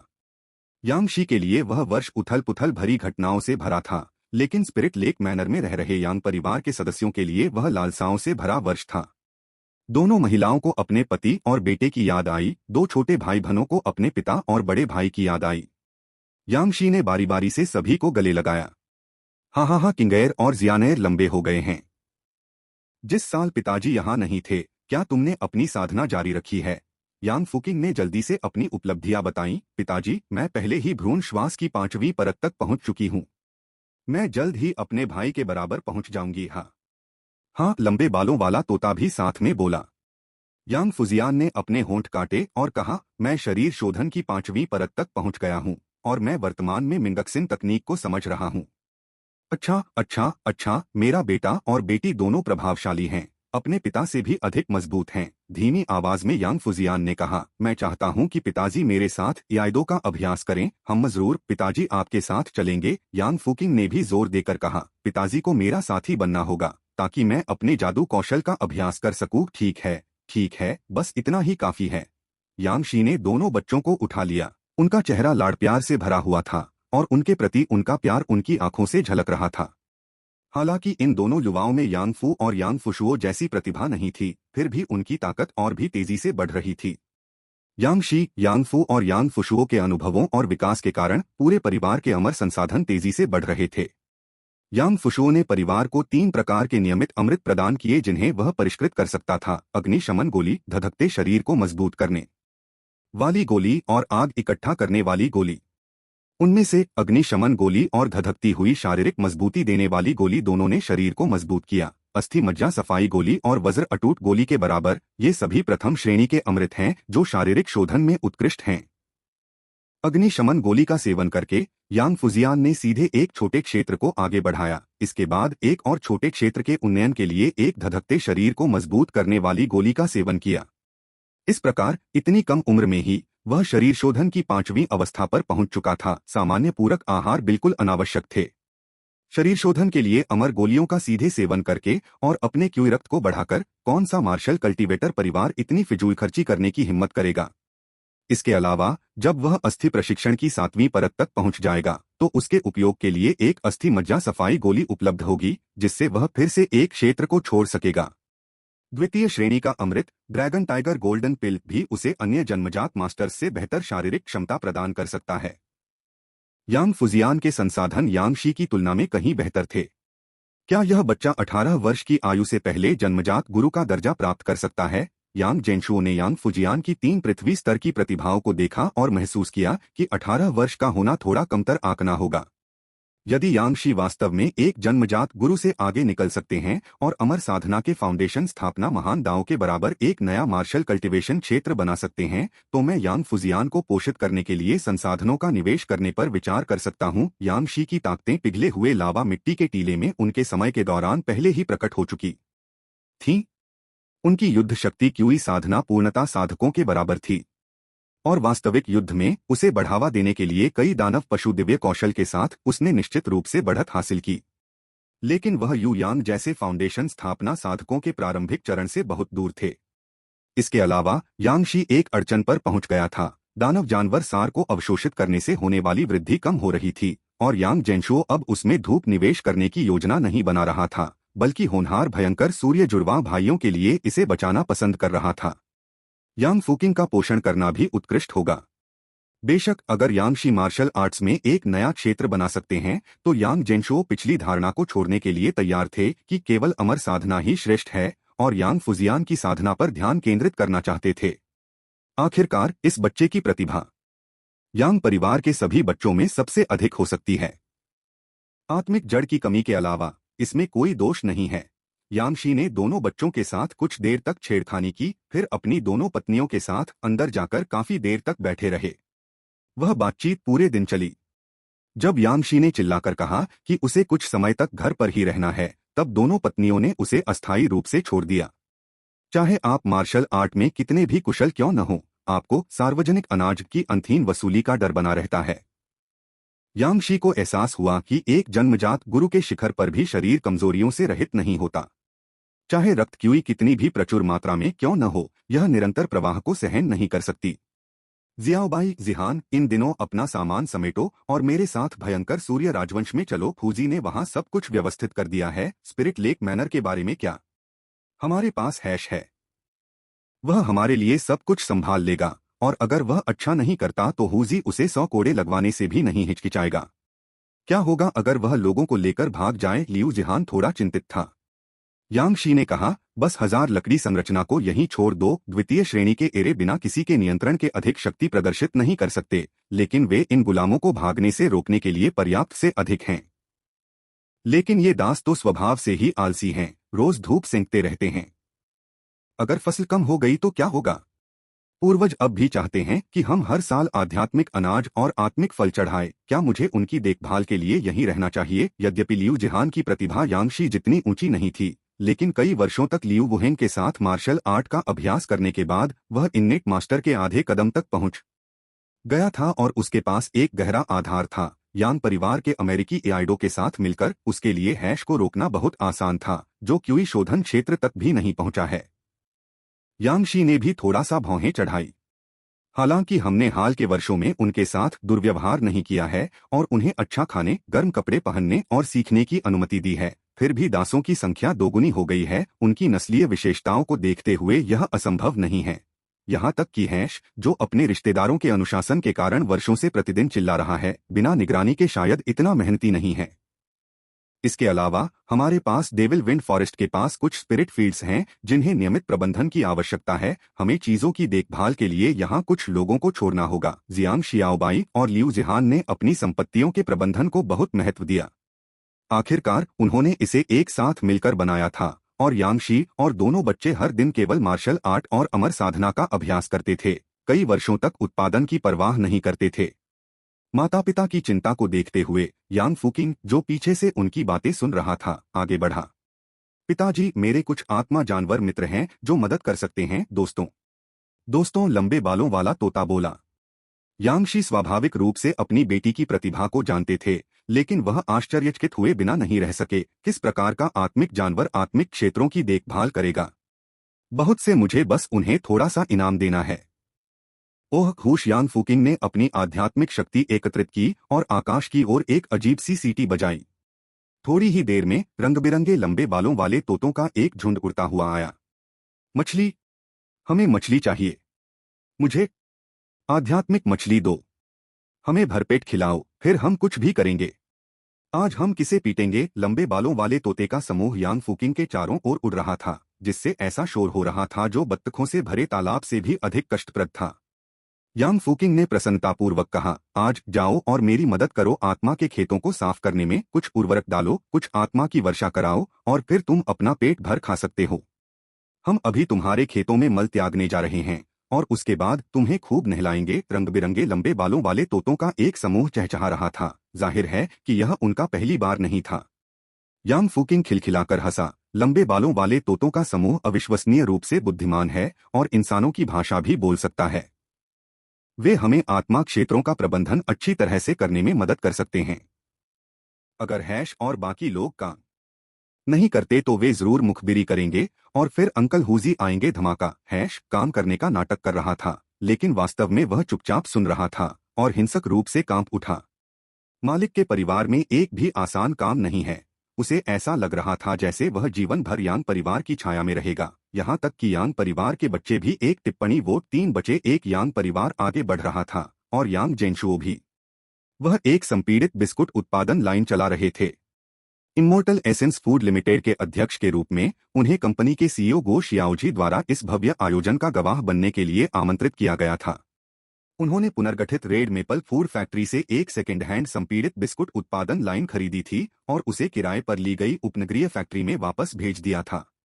चीजों को और अधिक जीवंत बनाने के लिए गो शियाओजी ने विशेष रूप से एक पेशेवर पोल डांसिंग टीम को भी काम पर रखा। यांग गेंशुओ, जियाओजी, मैंने तुमसे इसे जीवंत और रंगीन बनाने के लिए कहा था, लेकिन यह बताओ कि यह रंगीन है या नहीं। 6 यांग जेनशुओ ने महसूस किया कि अमर साधना जगत में इतने वर्षों के विकास के बाद भी इसकी तुलना आधुनिक दुनिया से नहीं की जा सकती। उन्हें संदेह था कि आधुनिक मनुष्यों ने अपने मस्तिष्क को विकसित करने के लिए अपनी सीमित आध्यात्मिक शक्ति का उपयोग किया है। वह आज तक विशाल मशरूम कॉमिक्स की तलाश करने वाले नेटिजन को नहीं भूल पाए। इस बीच जू मेंग की, जो एक जीवंत और ऊर्जावान युवा उद्यमी कंपनी को फैक्ट्री लाइन बेचने के बारे में नेतृत्व को रिपोर्ट कर रही थी, शोर सुनकर दंग रह गई। सुधार से पहले निदेशक स्तर के एक 58 वर्षीय पूर्व नेता ने अपने बालों की कुछ लटें एक तरफ कर लीं। जियाओ जू, क्या यह वही रचनात्मक स्टार्टअप कंपनी है जिसका आपने उल्लेख किया था? एक क्षण सोचने के बाद जू मेंगकी ने दृढ़ता से उत्तर दिया, बस इतना बताइए कि उनके पास कोई विचार है या नहीं। नेता, उपकरण स्थापना के दौरान उत्साहवर्धन के लिए पोल डांसरों को कौन किराए पर रखता है? क्या यह कोई गंभीर कंपनी है? मुझे देखना है कि वे इस लौकी में वास्तव में क्या बेच रहे हैं। इन चिंताओं के साथ बूढ़ा नेता सूर्यास्त तक वहीं रुका रहा और पोल डांसिंग टीम के समाप्त होने के बाद ही वह अनिच्छा से अपनी कार में बैठा और घर की ओर चल पड़ा। अभी भी एक सवाल मन में है, क्या यह सब अब खुलेआम देखना ठीक है? इमोर्टल एसेंस फूड लिमिटेड भी कल से आधिकारिक तौर पर काम करना शुरू कर देगा। गो शियाओजी ने पहले ही बहुत जल्दी कर्मचारियों के एक समूह की भर्ती कर ली थी, इतनी जल्दी कि उन्होंने मानव संसाधन कर्मचारी को भी काम पर नहीं रखा, उन्होंने बस अपने खाली समय में सब कुछ संभाल लिया। क्योंकि यांग गेंशुओ ने भर्ती से पहले उसे एक टिप दी थी, उन्हें अधिक भुगतान करें, अधिक मांगे करें। उनका खाद्य कारखाना अन्य खाद्य कारखानों से अलग था, सब कुछ गोपनीय रखा जाना था और कई अन्य नियम भी हो सकते थे। एक अज्ञात छोटी फैक्ट्री होने के कारण यदि वे शीघ्रता से लोगों को काम पर रखना चाहते थे तो उन्हें ईमानदारी दिखानी पड़ी। समकक्षों की तुलना में 20% अधिक वेतन। रेड मेपल फूड फैक्ट्री में श्रमिकों को 3,500 मासिक वेतन दिया जाता था, जबकि यहाँ यह 4,200 है। गो शियाओजी ने स्थानीय प्लेटफॉर्म पर नौकरी का विज्ञापन पोस्ट किया और उसका फोन उड़ा दिया गया। कर्मचारी सीधे अपने स्थान पर मौजूद थे। पोल डांस टीम के जाने के बाद गो शियाओजी ने नए भर्ती हुए 30 कर्मचारियों के लिए अनुशासन की घोषणा करने हेतु एक बैठक आयोजित की। होश यांग जेंशुओ ने अपनी बर्फीली लकिन कॉफी का एक बड़ा घूंट लिया, वह बिल्कुल तरोताजा लग रहा था। इस चीज का आविष्कार किसने किया? यह तो बिल्कुल सही है, इसमें कोई आश्चर्य नहीं कि कुछ साधक यांग के टेबल गेम्स टी हाउस से कॉफी पीना भी पसंद करते हैं। इस अनोखे संवेदी आनंद का उनकी साधना की ऊंचाई से कोई संबंध नहीं है। यहाँ तक कि शक्तिशाली मुरोंग जीवान भी सुपरमार्केट के स्नैक्स से ललचा गया और लालसा के घेरे में घूमने लगा। मुझे पूरा संदेह है मुरोंग जीवान ने जाने से पहले अपनी तलवार यांगशी को दे दी थी, क्योंकि उसे डर था कि मरने के बाद वह नाश्ता नहीं खा पाएगा। और पेय पदार्थों की बात करें तो यांग जेंशुओ ने हाल ही में एक पेय पदार्थ का खजाना खोजा है। आध्यात्मिक मदिरा भयंकर सूर्य राजवंश द्वारा तैयार किया गया। यह स्थान पूरे वर्ष भर गर्म रहता है, चाहे वे किसान हो या आम लोग, सभी कुछ न कुछ पीना पसंद करते हैं। आध्यात्मिक मदिरा साधकों के बीच सबसे लोकप्रिय पेय है। शेन याओ को यानफू को बुलाकर ताज़ा आध्यात्मिक मदिरा का स्वाद लेना बहुत पसंद है। हर बार वह एक छोटे खरगोश की तरह अपनी आंखें सिकोड़कर पीता है। भयंकर सूर्य राजवंश के लोग शराब बनाने में अत्यंत कुशल हैं। न केवल मदिरा की एक विस्तृत विविधता है, बल्कि स्वाद भी असाधारण है और साधकों द्वारा बनाई गई आध्यात्मिक मदिरा आध्यात्मिक शक्ति को भी बढ़ा सकती है। दान अग्नि संप्रदाय और सच्चे अग्नि संप्रदाय के शिष्य इसे स्पिरिट ब्रू कहते हैं। पिछले साल, जो कि कल ही की बात है, जब प्रसाद चढ़ाया गया था, यांग फुशुओं ने 2 जार चढ़ाए थे और यांग जेंशुओ ने कुछ चखा और वह आश्चर्यचकित रह गया। 360 डिग्री दोषरहित स्वादिष्ट। यह इतना अच्छा था कि यांग जेंशुओ जैसा व्यक्ति जो आमतौर पर शराब नहीं पीता, यह बता सकता था कि यह कितना अच्छा था। आध्यात्मिक शक्ति से प्रेरित नशे की एक झलक के साथ यह न केवल शरीर के लिए हानिरहित था, बल्कि नींद के बाद आपको तरोताजा महसूस कराता था, जैसे कि आपने शरीर से मस्तिष्क तक एक गहरी स्पा ली हो। कोई हैंगओवर नहीं और आप मीठे सपने भी देख सकते हैं। मेरे जैसे शराब के नौसिखिए के लिए यह एकदम सही है। गो शियाओजी ने संक्षिप्त स्टार्टअप मीटिंग समाप्त करने के बाद सभी नए कर्मचारी काम के बाद घर चले गए। भाई शुओ, चलो हम भी बाहर चलते हैं। मैं कल से अपना डेस्क जॉब शुरू कर रहा हूँ, लेकिन इस बार एक सीईओ के रूप में बस इसके बारे में सोचना ही रोमांचकारी है। यांग गेंशुओ ने आश्चर्य से उसकी ओर देखा। जब मैं बोर्ड गेम की दुकान चला रहा था, तब क्या आप मैनेजर नहीं थे? क्या यह वही बात नहीं है? वही। मैं नाम मात्र का मैनेजर था, लेकिन मुझे तुम्हारा presenter, receptionist, sales person, HR और कभी-कभी चौकीदार भी बनना पड़ता था। क्या यही सीईओ होना था? मैं तो तुम्हारे लिए पूरी तरह से गुलामी कर रहा था। यांग जेंशुओ ने इसके बारे में सोचा और यह वास्तव में ऐसा ही था। वह मुस्कुराया। विवरण पर चिंता मत करो, गो शियाओजी ने गर्व से कहा, लेकिन मुझे तो बस इतना पता था कि तुम कामयाब हो जाओगे, शुओ। तुम बचपन से ही होशियार रहे हो। लानत है इंटरनेट की उस कहावत पर जो कहती है कि बोलने का मौका सिर्फ तभी मिलता है जब तुम्हारा दोस्त अमीर हो जाए। बकवास। ये तो उनके दोस्त हैं। मेरा भाई शुओ ऐसा नहीं है। बिल्कुल, आपको सीईओ बनना होगा। हम सिर्फ इसलिए कि हम अमीर हो गए, इसका मतलब ये नहीं कि हमारी चैट ट्री गायब हो गई। अगर तुम मेरे साथ नहीं घूमोगी तो मैं तुम्हारी फैमिली चैट में सब उजागर कर दूंगी कि कैसे तुमने मुझसे पोर्न के लिए भीख मांगी थी। भाड़ में जाओ। इसे अभी हटाओ। दोनों हंसते और मजाक करते हुए 20 साल पहले के मासूम बेफिक्र दिनों में लौट गए, जब वे स्कूल के बाद एक साझा साइकिल पर नाइट क्लब के बाहर कंडोम उठाया करते थे। रात्रि भोज यांग गेंशुओ के घर पर था। अधिक जोड़ी चॉपस्टिक, अधिक स्वस्थ भोजन। लिन यू बहुत होशियार और समझदार थी, बहुत भागदौड़ कर रही थी। आज यांग गेंशुओ द्वारा फैक्ट्री दोबारा शुरू करने की खबर सुनकर वह भी खिलखिलाकर मुस्कुराई। आओ जियाओजी, इसे आजमाओ। जिंगहे ड्रंकन ड्रीम्स। गो शियाओजी ने शराब के कटोरे को देखा जिसे यांग जेंशुओ जार से डाल रहा था। वह कुछ आश्चर्यचकित था। भाई शुओ, क्या आप 3 bowls do not pass beyond here का कॉस्प्ले कर रहे हैं? यह छोटा सा नाम भी बहुत परिष्कृत है, बिल्कुल आपकी शैली की तरह। अरे, मेरी स्टाइल क्या है? तुम्हें बढ़िया खेल खेलना पसंद है ना? हमने अभी तक अपने क्लब की तीसरी मंजिल भी नहीं देखी और तुम तो पहले से ही सुंदर कॉलेज लड़कियों के चक्कर में पड़ गए। इसका जिक्र मत करो, यह दुर्भाग्य है। चेन वॉन्टिंग के बारे में सोचते ही यांग जेंशुओ को ऐसा लगा जैसे उसने कोई मक्खी निगल ली हो। इस प्रसंग से उन्हें जीवन का एक अनमोल सबक मिला। प्यार सचमुच निभाया जा सकता है। इससे उनमें रोमांस के प्रति भय उत्पन्न हो गया। वो शियाओजी, भाई शुओ, सकारात्मक सोचो। दिवालिया होने और जल्दी ब्रेकअप करने से तुम्हें एक बड़ी मुसीबत से बचने में मदद मिली। वरना अगर तुम्हारी संपत्ति बढ़ती रही और तुम बाद में ब्रेकअप करना चाहते, मजाक नहीं, बस यूं ही जल्दी तुम्हारी 50% संपत्ति चली गई। समझ में आता है। सच कहा जाए तो गो शियाओजी को अक्सर यांग जेंशुओ के विश्वासपात्र छोटे भाई की भूमिका निभानी पड़ती थी। अरे, स्वादिष्ट। एक और कटोरा। यांग जेंशुओ की तरह गो शियाओजी भी आमतौर पर शराब नहीं पीते थे। उनके अपने शब्दों में शराब का एक घूंट पीने से भी डकार में बदबू आती थी। यह कटोरा अलग था। सेवन करने पर चिकना, चारों ओर सुगंधित। मेरे जिंगहे ड्रंकन ड्रीम्स कैसे हैं? वाह वाह वाह, यह तो बहुत बढ़िया है। इतने अच्छे नाम के लायक। तुमने इसे कहां से खरीदा? खरीदे? आपको क्या लगता है ऐसा 5 किलो का जार कितने में बिकेगा? ओह, मैं इस व्यवसाय से परिचित नहीं हूं, लेकिन यह निश्चित रूप से सस्ता नहीं है। इस तरह आपको क्या लगता है कि यह शराब माओताई से कैसी तुलना करती है? क्या यह माओताई की गांड पर लात मारना नहीं है? अच्छा, अब सवाल यह है, अगर मैं तुम्हें इस तरह की शराब दूं तो क्या तुम में माओताई से आगे निकलने का आत्मविश्वास है? आह! एक टिप्पणी। वोट 3/1। यांग जेंशुओ के इस दावे के बारे में कि यह माओजी से बेहतर है, गो शियाओजी बता सकते थे कि यह अच्छी शराब थी, लेकिन उन्होंने तुरंत सहमत होने की हिम्मत नहीं की। वो माओजी सामान तो अलग से कीमती होता है, ये कैसे हो सकता है? क्या तुम भी एक बोतल 1000 में बेचोगे? कई हजार? मजाक मत करो। कम से कम। यांग जेंशुओ ने थोड़ा सा आब लगाया। Star drunken dream spirit wine का नाम भले ही प्रभावशाली हो, लेकिन यह सबसे आम प्रथम श्रेणी का आध्यात्मिक पेय था, जो मोटे तौर पर डैन फायर सेक्ट और ट्रू फायर सेक्ट के स्टारबक्स के बराबर था। एक बजट आध्यात्मिक शराब। तथाकथित तारा दरअसल एक प्राकृतिक झरना था जो रात में चमकता था, अविश्वसनीय रूप से ठंडा और जल आध्यात्मिक ऊर्जा से भरपूर। इस पानी में कुछ अनाज भिगोए, कुछ कल्टीवेटर तकनीकें डालें और आप इस आध्यात्मिक ऊर्जा से भरपूर शराब का निर्माण कर सकते हैं। सैद्धांतिक रूप से यह एक अनाज शराब थी जो अमर साधना दुनिया से अनाज और आत्मा के पानी से बनाई गई थी।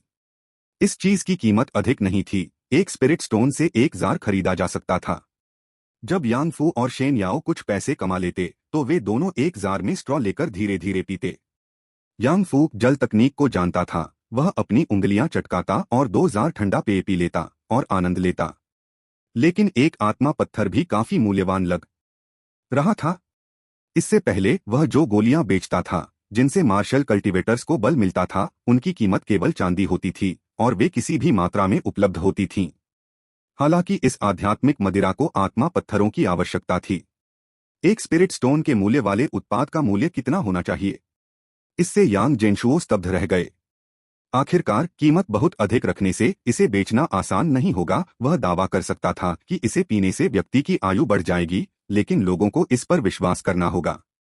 वास्तव में यह आध्यात्मिक मदिरा मूलतः स्पिरिट राइस से भिन्न नहीं थी। इसने केवल स्वाद को बदल दिया, जिससे लोगों के लिए इसे पीना अधिक आरामदायक हो गया। यह स्पिरिट राइस और इमोर्टल पिल्स के बीच की वस्तु थी। इसका तत्काल प्रभाव तो नहीं हुआ, लेकिन यह शरीर के लिए सचमुच लाभदायक था।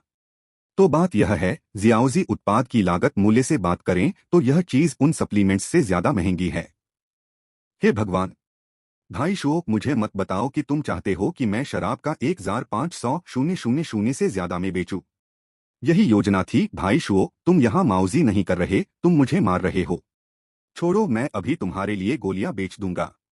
मुझे अभी अभी इसके बारे में 1-2 बातें समझ में आई हैं और यहाँ बार बार आने वाले ग्राहक भी मिल सकते हैं। गोलियां अच्छी हैं, लेकिन आखिरकार वे दीर्घकालिक व्यवसाय नहीं हैं। हमारे पास योग्यता नहीं है। दूसरी ओर इस शराब के साथ हम एक वाइनरी खोल सकते हैं, जिससे हमें अपनी आय के लिए एक कानूनी चैनल मिल जाएगा। अब बस एक मामूली सी हलचल 20 टन प्राकृतिक गैस के बराबर होगी। भविष्य में अगर हमें और ज्यादा गैस मिल जाए तो कोई खाद्य कारखाना जिसने बाहर बिक्री नहीं की है इतनी पूंजी कैसे इकट्ठा कर पाएगा, और इतनी प्राकृतिक गैस की जरूरत के बावजूद वे गुप्त रूप से क्या उत्पादन कर पाएंगे? यह जांच में खरा नहीं उतरेगा और जांच से निश्चित रूप से परेशानी होगी। यांग गेंशुओ अब ज्यादा सुरक्षित रूप से पैसा कमाना चाहता था। आखिरकार वह अभी भी हाड़मास का बना था। अमरता की साधना तो दूर, वह अभी भी जन्मजात गुरु से कोसों दूर था। समझ गया, हमें संपत्ति की धुलाई करनी होगी, है ना भाई शो? मुझे बताओ, इस सामान को बनाने में कितना खर्च आता है? क्या यह 500,000 से अधिक है? आह नहीं, मुझे नहीं लगता। तुलना करने का कोई तरीका नहीं था। आप यह तो नहीं कह सकते थे कि 5 अनाज परिहार केक से एक जार खरीदा जा सकता है ना? यांग जेनशुओ को दो दुनियाओं के संसाधनों के बीच रूपांतरण करने की कोशिश करने से चक्कर आ रहा था। अब समझ आया, अगर ऐसा है तो चलो इतना मुनाफा नहीं कमाते। चलो स्टार ड्रंकन ड्रीम को एक सीमित विलासिता की वस्तु के रूप में पेश करते हैं, 5 लाख में एक जार, और खास तौर पर अमीर वर्ग को निशाना बनाते हैं। यह चलने लगा। यांग परिवार के पास सचमुच स्पिरिट स्टोन्स की कोई कमी नहीं थी। अगर शराब वैध तरीके से बेची जा सके और उसकी संपत्ति बन जाए तो 5 लाख की बात तो दूर, उसे 1 लाख प्रति जार से भी काम चल जाएगा। और वैसे भी इसके कोई अतिरंजित प्रभाव नहीं थे। जीवनकाल बढ़ाने के लिए इसे नियमित रूप से पीना पड़ता था, जो एक दीर्घकालिक प्रक्रिया है। पीने वालों को अपना जीवनकाल बढ़ता हुआ नहीं दिखता, बस अपने शरीर में थोड़ा आराम महसूस होता है।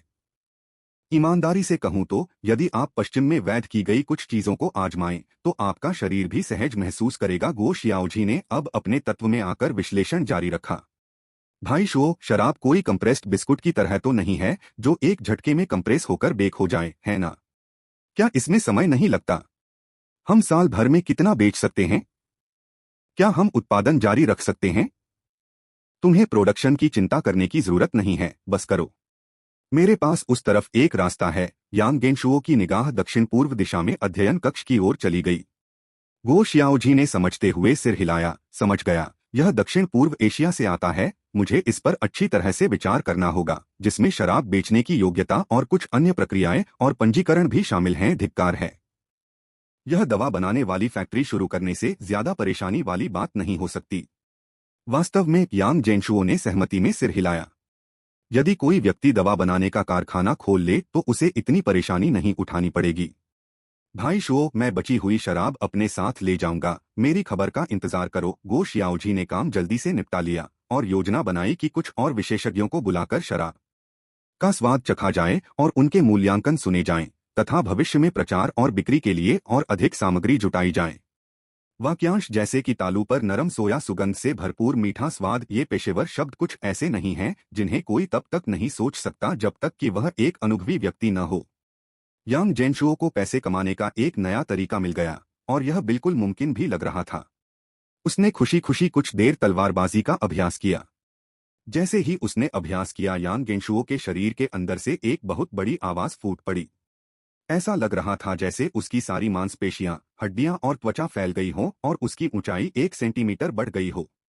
उस क्षण उसे एक एहसास हुआ, मैं शरीर शोधन की 5वीं परत में महान पूर्णता तक पहुंच गया हूं। हालांकि वह केवल 1 महीने से ही अभ्यास कर रहा था। उसने बहुत सारी गोलियां खा ली थीं, क्यूई और रक्त की पूर्ति करने तथा 5 अंगों को मजबूत करने के लिए नश्वर गोलियां, कल्टीवेटर गोलियां जैसे अस्थि मज्जा सफाई गोली, अग्निशमन गोली, धधकते शरीर को मजबूत बनाने वाली गोली और द्वितीय श्रेणी ड्रैगन टाइगर गोल्डन गोली।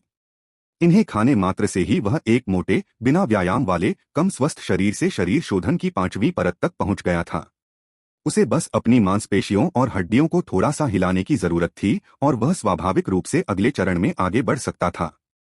अगला क्षेत्र क्यूई साधना है। अरे, मुझे मिंगक्सिन तकनीक का भी अभ्यास करना होगा। सारी रात पालथी मारकर बैठने और क्यूई की साधना करने का विचार उसे असहज कर देता था। यह बहुत उबाऊ था। बेहतर होगा कि साधना शुरू कर दी जाए। अमर होना तो दूर की बात है, पहले जन्मजात महागुरु बनना ज्यादा व्यावहारिक है। यांग जेनशुओ ने यह उम्मीद नहीं की थी कि यांग फुजियान को नीची नजर से देखने के बावजूद, जिसके पास आत्मा मूल का अभाव था, वह स्वयं वास्तव में यांग फुजियान से भी बदतर था। कम से कम फुजियान में मार्शल आर्ट की प्रतिभा थी। आशीर्वाद जीवन शक्ति यांग जेनशुओ ने सहजता से यांग फुजियान को आशीर्वाद का एक धागा प्रदान किया। यांग फुजियान जो ची साधना कर रहा था ने अचानक अपनी आंखें खोलीं और अपने शरीर पर गर्म सुनहरे आशीर्वादों को महसूस किया। उसने अपने होंठ भींचे और जल्दी से उठकर अपनी मां लियू जिहान को ढूंढने लगा। मां, प्राचीन पूर्वज ने मुझे आशीर्वाद दिया है। हम प्राचीन पूर्वज फुजियान का तिरस्कार नहीं करते थे। 8 वर्षों में पहली बार उन्हें अपने प्राचीन पूर्वज से आशीर्वाद प्राप्त हुआ था। लियू जिहान की नाक भावुक हो गई। उसने यांग फुजियान का सिर छुआ और उसकी आंखों से आंसू बहने लगे। वह यांग फुजियान के साथ पैतृक हॉल में घुटनों के बल बैठ गई। धन्यवाद प्राचीन पूर्वज। फुजियान की परवाह करने के लिए वह निश्चित रूप से भविष्य में यांग परिवार का सबसे उत्कृष्ट मार्शल कल्टीवेटर बनेगा। हाँ जरूर। यांग फुजियान का छोटा सा चेहरा भी बहुत गंभीर था। प्राचीन पूर्वज से प्राप्त मान्यता उसके और उसके बेटे के लिए बहुत महत्वपूर्ण थी। आपके वंशज यांग फुजियान ने पूर्वज से देखभाल महसूस की और आपके प्रति अधिक भक्त बन गए। धूप अग्नि मूल्य +10।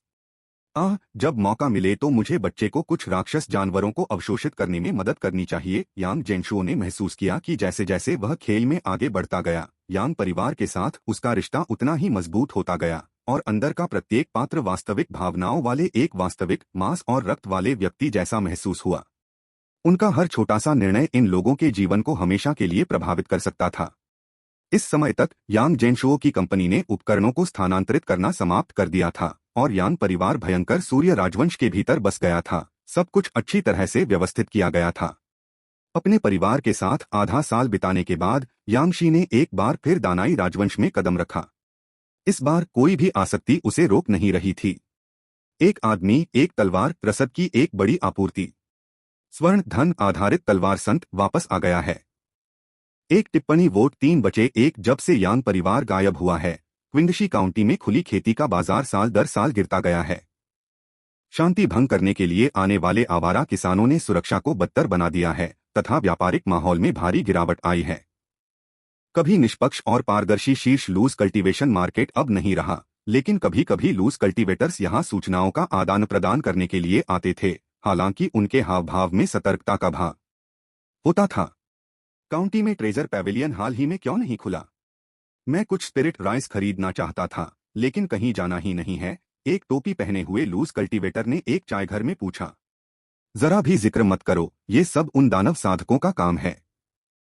उन्होंने ट्रेजर पैवेलियन के मुख्यालय से काफिले पर घात लगाकर हमला किया और दुकानदार के पूरे परिवार को सोल बैनर में शामिल कर दिया। ये बेहद दुखद था। तो फिर क्या किया जाए? मेरे परिवार के पास भोजन खत्म हो गया है और स्पिरिट राइस के बिना मेरी खेती का क्षेत्र भी अस्थिर है।